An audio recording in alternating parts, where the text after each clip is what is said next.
bersama Kang Indra dan rekan-rekan dari penggiat lingkungan.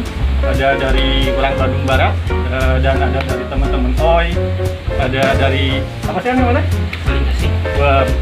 Keling Asih, dan ada juga dari mana? Karang Taruna. Hari ini kita bersama Kang Indra. Beliau adalah peraih Kalpataru 2020 dalam kategori penyelamat lingkungan. Kalpataru ini merupakan anugerah tertinggi dari negara untuk para penggiat lingkungan. Dan Kang Indra ini, alhamdulillah teman-teman, beliau dari Kabupaten Bandung Barat dan berhasil meraih Kalpataru dalam kategori penyelamat lingkungan. Hari ini kita akan ngobrol-ngobrol dengan Kang Indra, bagaimana Kang Indra bisa mendapatkan Kalpataru tersebut. Nanti teman-teman bisa bertanya ya semuanya ya. Kang Indra, bisa dijelaskan bagaimana Kang Indra bisa mendapatkan Kalpataru pada tahun 2020 ini? Bagaimana awalnya hingga bisa mendapatkan anugerah tersebut? Ya, baik.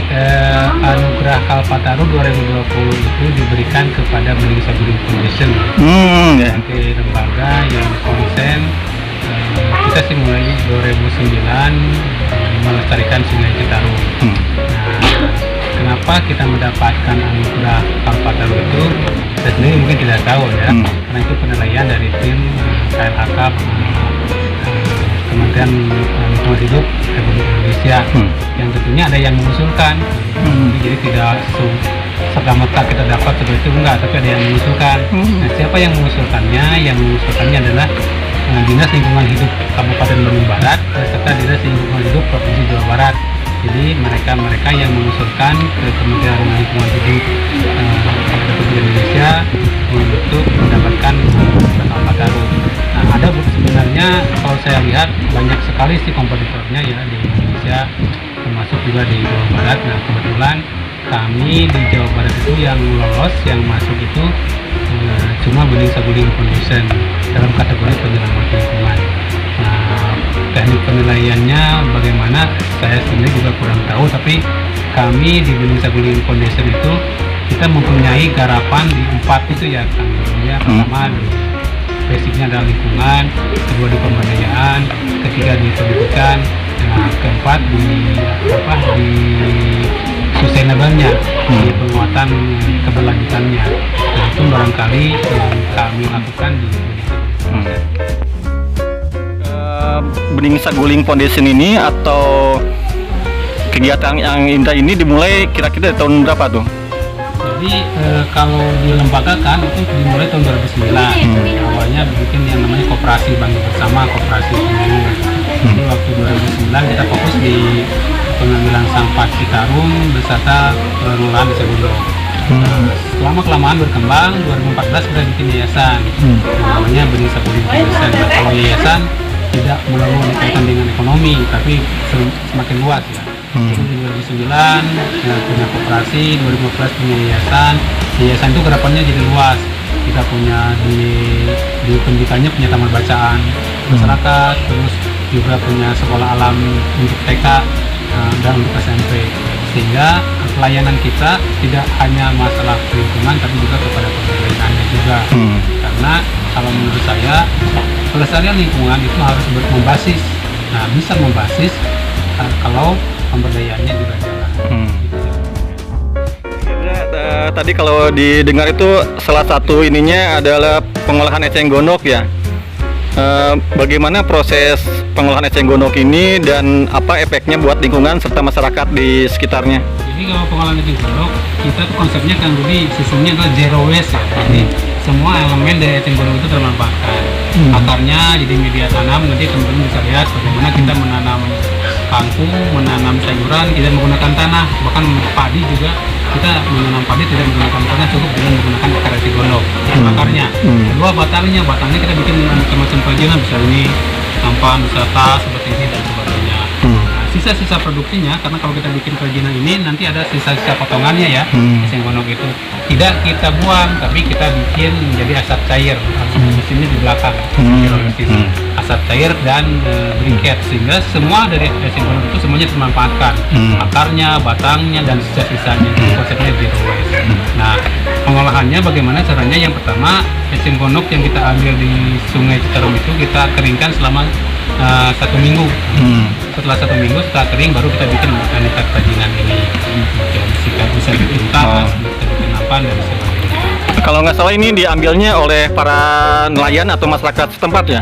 Para nelayan atau para pemulung kita yang biasanya mereka mengambil sampah juga mereka bisa mengambil eceng gondok tergantung apa yang kita inginkan. Misalnya ketika mereka mengambil sampah tapi tiba-tiba saya perintahkan untuk mengambil eceng gondok, mereka mengambil. Biasanya kita beli dari mereka 1 kilonya 800 rupiah.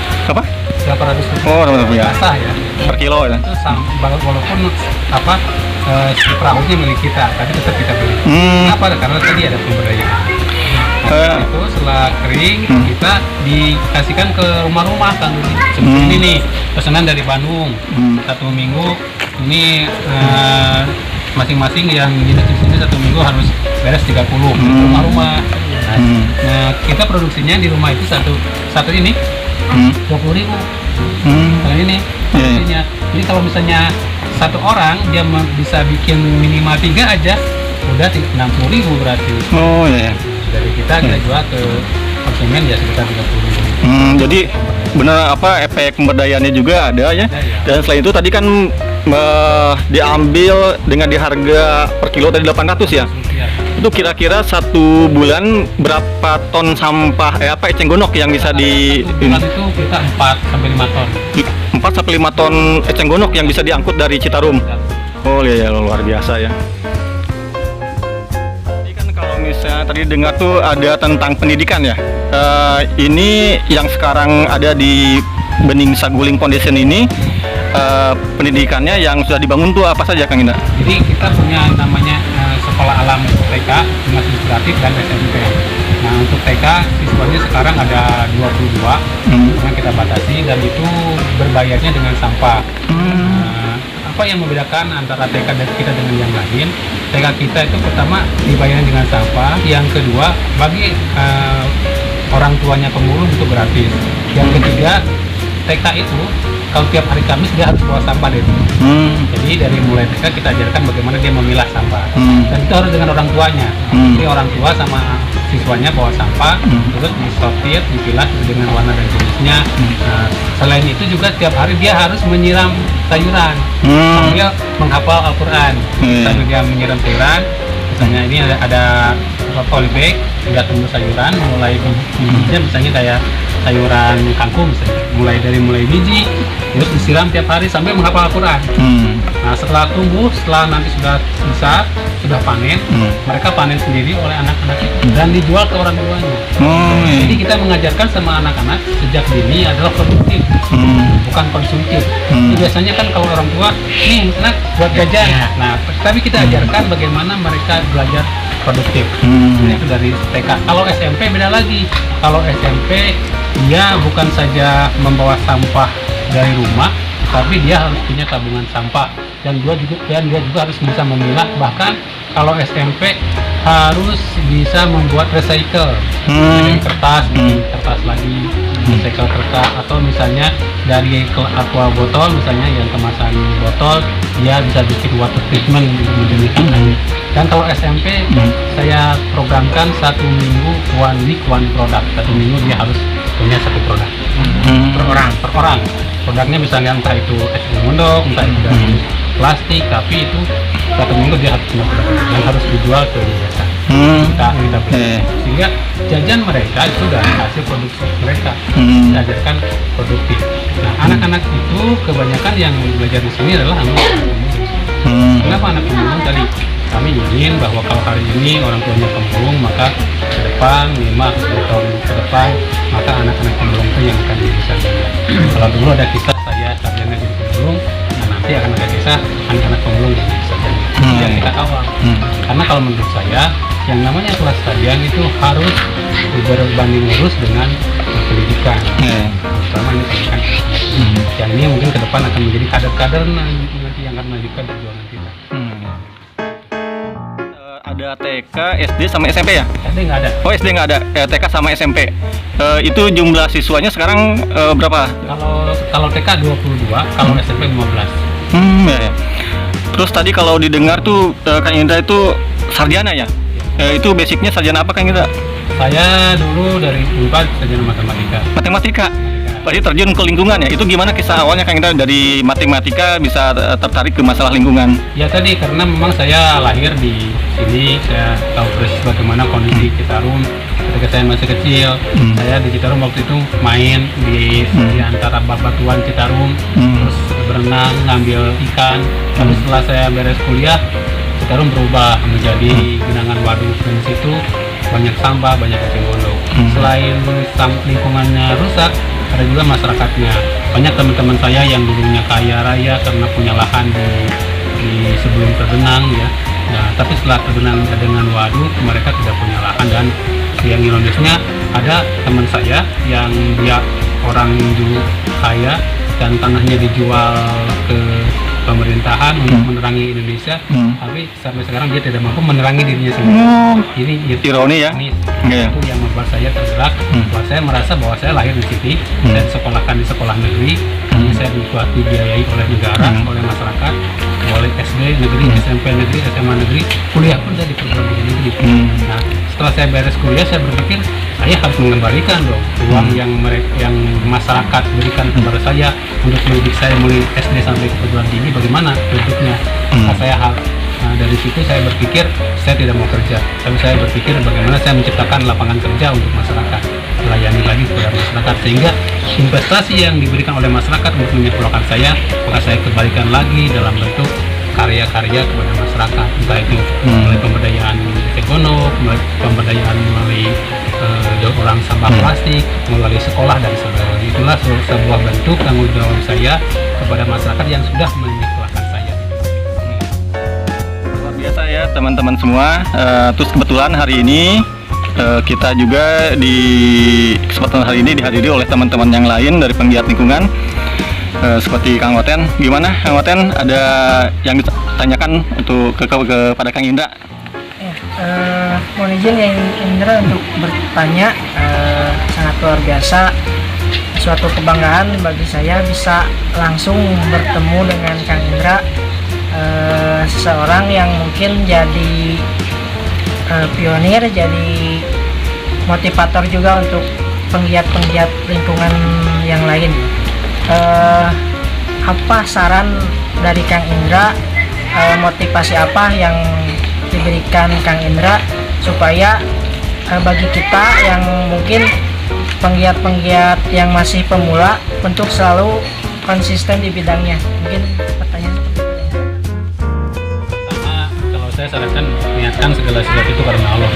Jadi apapun yang langkah kita itu senantiasa karena Allah, sehingga kita punya nilai di hadapan Allah.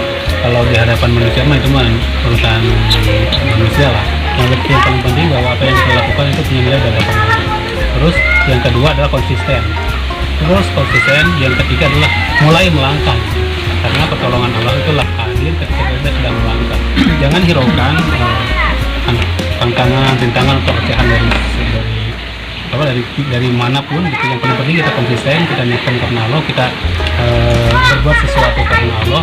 Nah, nanti selanjutnya juga hal-hal yang lain seperti kayak bikin penghargaan atau yang lainnya itu mah istilah kalau bahasa Sunda mah nuturkeun. Bonusnya itu. Yang kedua konsisten terus aja. Dan yang ketiga fokus ya, selain konsisten juga fokus, tetap aja misalnya di bidang lingkungan, jangan kemana-mana. Jangan misalkan mengikuti tren, oh ternyata sekarang trennya di bidang saya ikut juga. Kalau bahasa orang mami itu saya juga, jangan gitu. Tapi saya punya ciri pembeda. Kalau misalnya saya dengan Kang Andri itu pembedanya apa? Topinya sama, tapi itu pembeda. Sama juga ketika kita punya di lahan garapan kita pembedanya apa? Di lingkungan. Dan pembedanya kita dengan yang lain apa? Kita tadi bahwa kita di lingkungan bukan mengambil dana dari luar untuk kegiatan kita, tapi kita menggali dana itu dari apa yang kita punya gitu. Sehingga kita mampu merubah masalah itu menjadi berkah gitu. Jadi tadi yang pertama adalah karena Allah, kedua konsisten, ketiga fokus, yang keempat adalah apa yang kita lakukan itu buat masyarakat umum, untuk masyarakat. Sehingga dengan seperti itu maka yang lain-lain itu akan ikut. Terima kasih. Ini Kang Indra, Jadi apa arti pentingnya mendapatkan penghargaan ini lah? Jadi penghargaan Kalpataru ini yang didapatkan ini bagi Kang Indra dan Bening Saguling ini apa sih gitu? Jadi berapa penting lah gitu penghargaan ini gitu, atau setelah mendapat ini tuh apalagi ada yang misalnya semakin memberi semangat atau seperti apa gitu? Yang pertama bagi saya ini adalah sebuah kalau bahasa ininya mungkin sebuah kehormatan. Jadi ini adalah sebuah kehormatan bagi kami, maka kami ucapkan alhamdulillah ya, segala puji bagi Allah, karena apapun kehormatan apapun yang akhirnya dikembalikan kepada Allah. Yang kedua, ini menjadi motivasi saya untuk terus melangkah, untuk terus berbuat gitu. Dan saya paham, saya sadar bahwa saya sendiri secara pribadi tidak bisa terus ada di depan. Maka saya memposisikan adalah di belakang untuk menularkan inspirasi apa yang sudah kami lakukan, sehingga ke depan ada lagi Indra-Indra yang baru di mana-mana, di Likom, di Bandung Barat, di Kabupaten Bandung, se-Indonesia ada lagi Indra-Indra baru yang mau bergerak untuk menyelamatkan lingkungan, terutama kaitan dengan masalah sungai itu. Jadi bagi saya ini adalah sebuah kehormatan. Tentu saya harus dikembalikan kepada Allah, alhamdulillah. Yang kedua, ini menjadi motivasi bahwa saya harus terus bergerak. Apa yang saya dan teman-teman lakukan di Bening Saguling mungkin belum seberapa, masih banyak orang yang lebih dari kami, dan ini menjadi motivasi untuk kami terus melangkah menjadi lebih baik, menjadi lebih berguna lagi bagi masyarakat. Itu, Pak.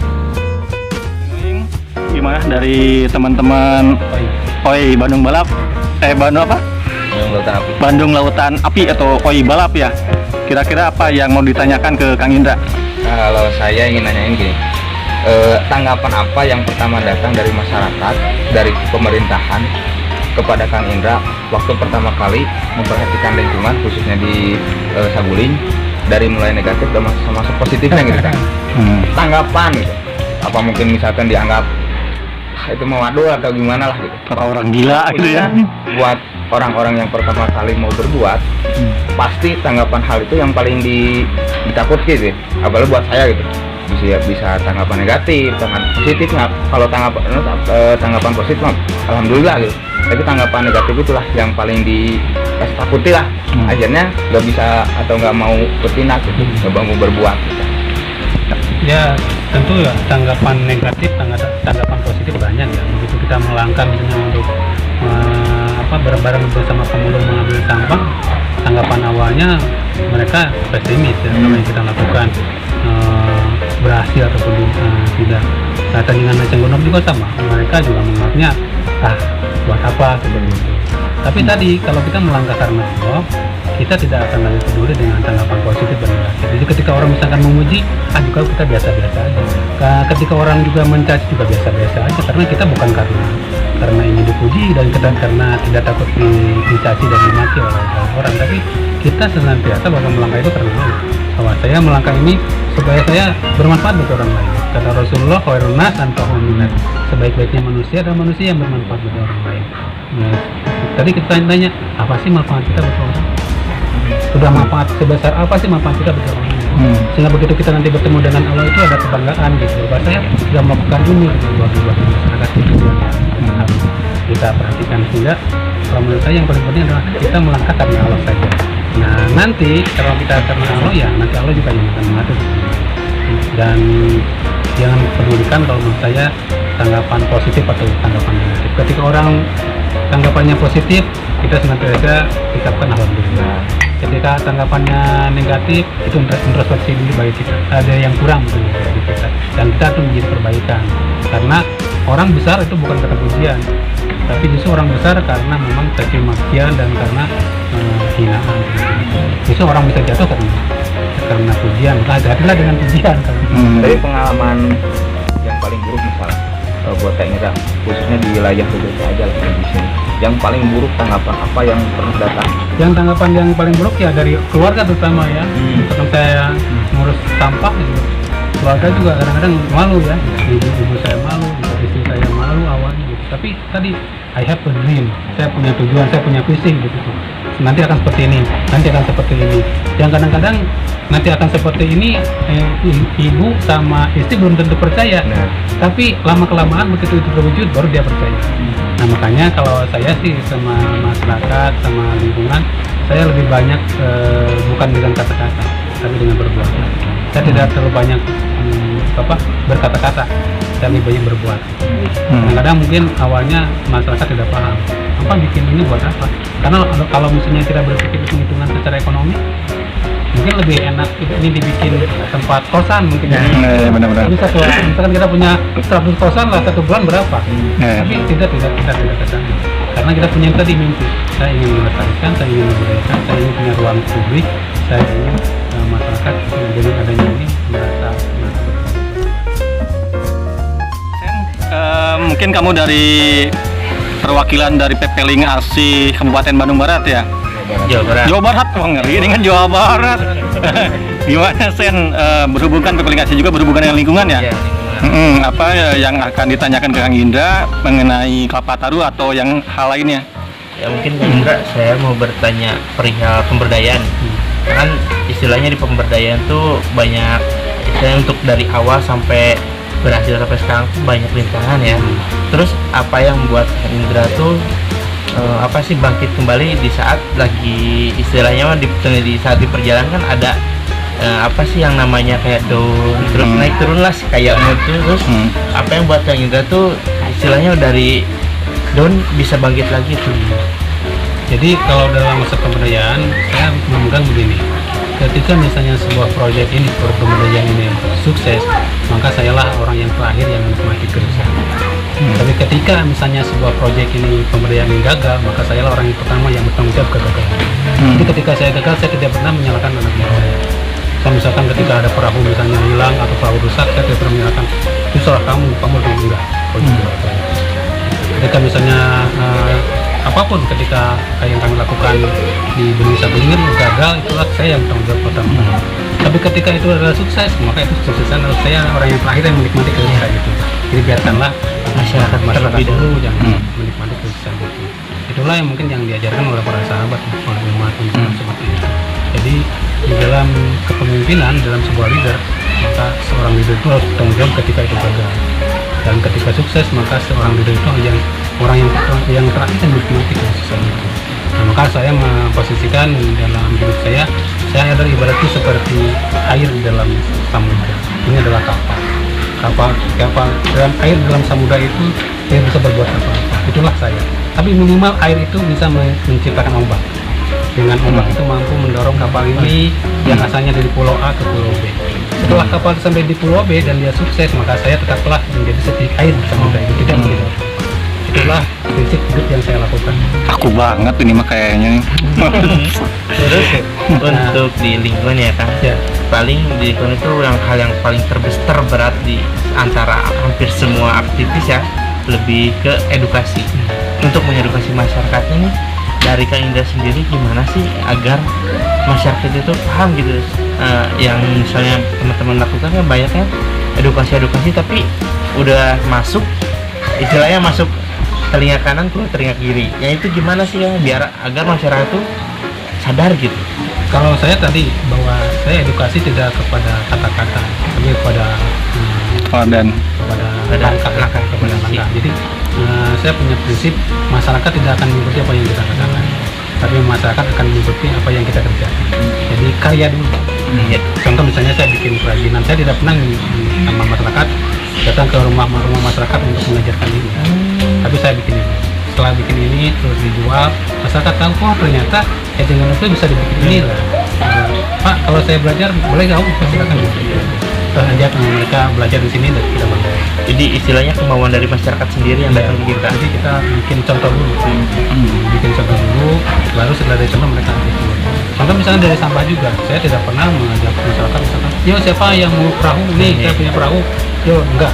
Tapi saya bersama yang lain bikin contoh dulu, mengambil sampah di Citarum dengan menggunakan perahu, terus masyarakat tahu prosesnya menyotikan jualnya kemana, mereka melihat bahwa di situ ada nilai rupiahnya, baru mereka datang.